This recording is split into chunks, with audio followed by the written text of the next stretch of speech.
Hello guys, welcome back to my channel. तो आज आप देखेंगे जो अयान होता है वो Sadanand Chawl cricket association tournament का चीफ में गेस्ट होता है। तो वो वहाँ पे जाता है। तो जब वो सभी खिलाड़ियों से मिलता है तो वहाँ प्रताप भी होता है। तो वो सोचता है अगर प्रताप यहाँ तो फालतू में ही होगी, लेकिन फालतू अयान की आवाज़ सुन लेती है और इसलिए वो वहाँ से चली जाती है।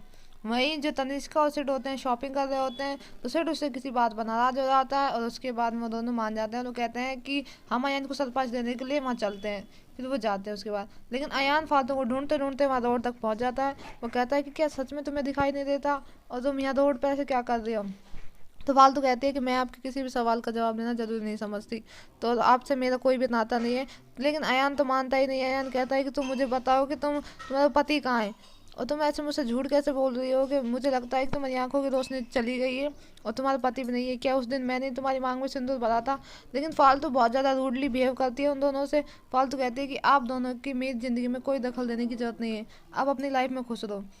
ये सब सुनकर तो अयान का दिल ही टूट जाता है। अयान बड़े ही गुस्से में कार चलाता हुआ घर जाता है। जो तनिष्का भी डर जाती है।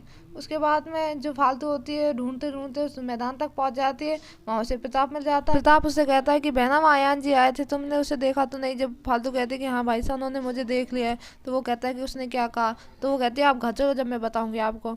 लेकिन सिड उन दोनों का पीछा कर रहा होता है। तो देखेंगे क्या सिड जान पाएगा।